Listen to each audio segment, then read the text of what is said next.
Assalamualaikum kepada semua penonton-penonton. Kita jumpa lagi. Okey.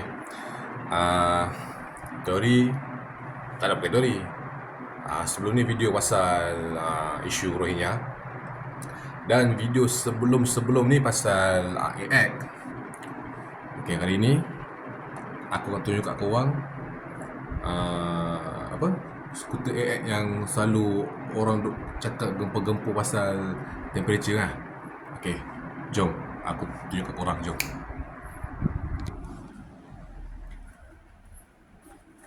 Ni ada motornya.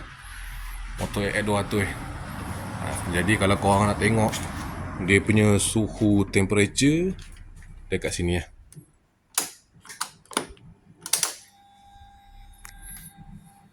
Meter lawa hasil lah, meter memang lawa. Tak boleh nafikan. Ni aku masuk lah ni. Temperature ni. Okay, kita start. Kalau kau tengok bateri dia tu 13.7. Bila kita panen enjin, lama-lama dia akan naik kan dalam 14 voltage kalau tak silap. Kan naik 14 voltage. Ni suhu temperature yang selalu orang tu cakap ni ya. Suhu temperature ni. Motor ni satu je masalah temperature. Sebab apa? Bila selalu orang lock non-stop, lepas tu temperature naik. Kadang-kadang sampai 4 bar, kadang-kadang sampai 5. Memang dia akan naik. Kadang-kadang kawan-kawan ada kat suggestion dia suruh buat korek radiator tu, tebuk lubang. Tapi itulah, nak tebuk lubang tu ada risiko dia. Takut langgar lopak air. Bila langgar lopak air, takut air masuk. Itu salah satu risiko lah. Tapi kalau setakat sepihan-sepihan kecil tak ada masalah. Kalau banjir tu agak risau jugalah. Pasal motor AX ni. Tengok sekali. Ini dia AX. Terus terang aku cakap motor sedap. Memang sedap. Kalau korang pandai jaga puli, pandai jaga CVT, minyak hitam, InsyaAllah motor ni memang sedap bawa. Harga pun berpatutan. Inilah bajet yang aku mampu beli. Macam aku pernah cakap video sebelum-sebelum ni, ingat nak angkat S1M, taklah angkat motor skuter. Padahal aku ada skuter tu. Tu lah skuter.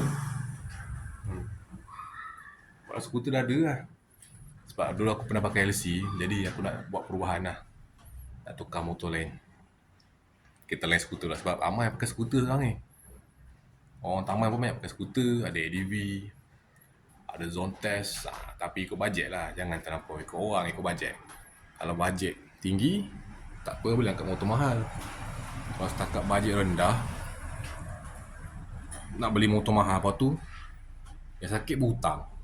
Memang sakit berhutang. Merana kan. Nak beli motor, beli ikut kemampuan. Jangan ikut orang. Macam aku nak kat S1M, ramai saja sendiri Y Suku, Y16 ke Honda. Aku cakap aku malas nak cari keunikan. Nak cari keunikan lain. Buat pada Yamaha kan. Aku dah pakai lama Yamaha ni since tahun 2007 kot. 2007 ke 2008 macam tu. Lama lah aku nak tukar brand lain. Ada motor ni, AX ni, kita bawa lah. Okey, setakat tu video aku untuk kali ni. Aku tak berapa panjang. Macam aku cakap selalu lah, tak boleh rekod lama-lama nanti hang. Pakai Android. Aku bukan pakai iPhone. Macam orang lain berhutang-hutang, itu bukan aku lah. InsyaAllah ada rezeki masa akan datang. Kalau aku ride, aku akan tunjuk potensi motor dia. Sekarang aku pakai Android, so aku tak ada masa. Kerja Kiki memang tak ada masa sikit nak buat vlog-vlog ni. Ni aku buat pendek lah. Buat pendek. Okay. Setakat tu saja video untuk kali ni. InsyaAllah video akan datang, aku akan tunjuk potensi motor. Sini paling dekat kamera lah. Kamera paling dekat. Aku akan tunjuk kat korang potensi motor macam mana, pergi macam mana. Okay. Jumpa lagi insyaAllah. Assalamualaikum.